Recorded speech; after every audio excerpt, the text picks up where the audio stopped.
Welcome to the Bite Size Brilliance podcast. I'm your host, Dr. April Darley, and today we are going to talk about labels.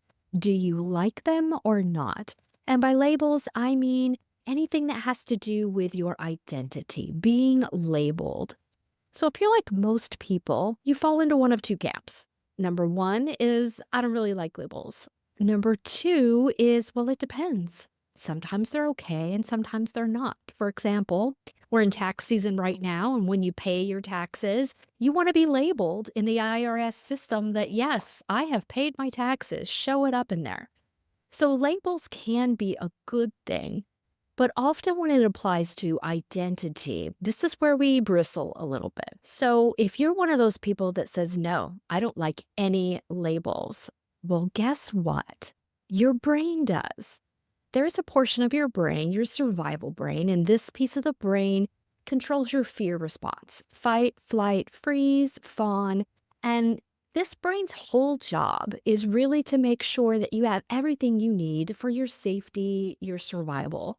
This brain kind of doesn't care if you're happy or comfortable, but it's, do you have the basics? Do you have what you need to feel psychologically safe or even physically safe, depending on the threat or danger that that brain perceives?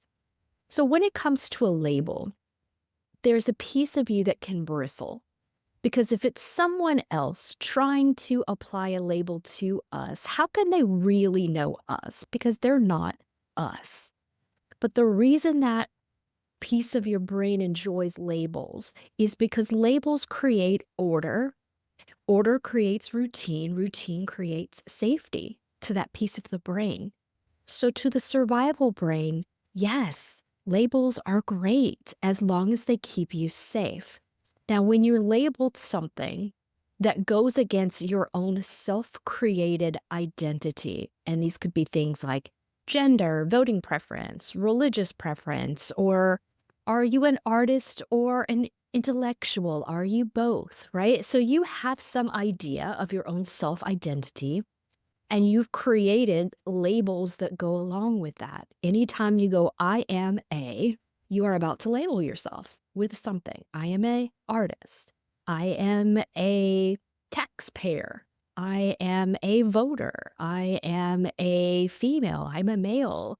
I am whatever. Right? I mean, the list could go on endlessly.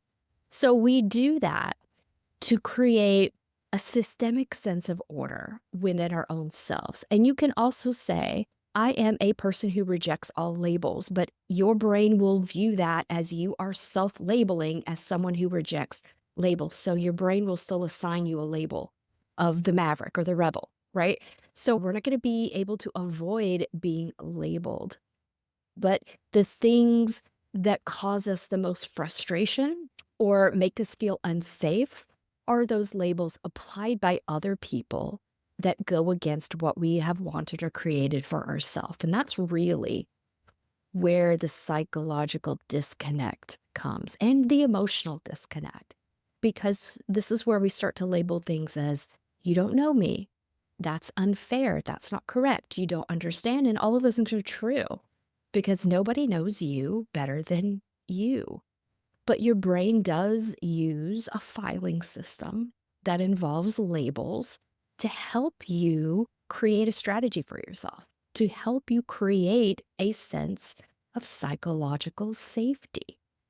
So when it comes to labels, they're not bad if you have labeled them yourself, unless they are doing some sort of psychological harm to you. Like, for example, I have a client who is working on self-esteem, self-worth issues, and she has labeled herself as socially awkward. And she's labeled herself as someone who does not communicate well with others. That self-given label, this was an identity she has created, is causing a story, a belief system. And your brain loves to create stories. But what happens is any thought you have will create an emotion. Any emotion will feed back and create another thought, and you can get stuck in that swirl. But also, thoughts you continue to think long enough become stories or beliefs. And then those stories or beliefs will dictate your actions. So if my client believes that she is socially awkward and doesn't communicate well, guess what happens? She doesn't go out and try to talk to people. She doesn't go out and try to network. She doesn't go out and try. And then that's going to create this scenario that your brain is going to reinforce that identity because you've now told that story. And your brain does not want to make you a liar. It looks for evidence to support whatever you believe, either helpful or harmful. So then it will create another story and another set of emotions that will tell you you are a failure. You are going to be alone forever, that you're the weird kid nobody wants to play with. And that becomes another label that goes into your box of identity.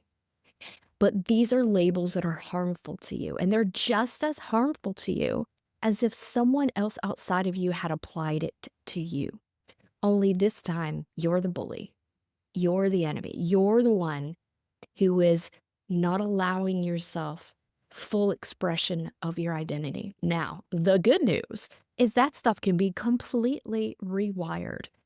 So we want to do a few things. We want to figure out where that thought, that emotion, that belief in your identity, where was it created? Was it in school? Was it at home when you were a very young child? Was it some traumatic event somewhere along your timeline or life path that started this story? And then that story snowballed. And what it looks like now is some sort of thing that you're struggling with. So, what I do with my clients is help them find the origin event or the seed of that story. And then we're going to take a look at how your individual brain will magnify that story. And what are you making that story mean? And how is that dictating your actions? And then we're going to go rewire and rework that. So we're reverse engineering the way you think, feel, believe, and act so that we can get you to a place where you actually want to be so that you are designing your life on purpose and not from reaction or faulty stories that aren't helpful to you.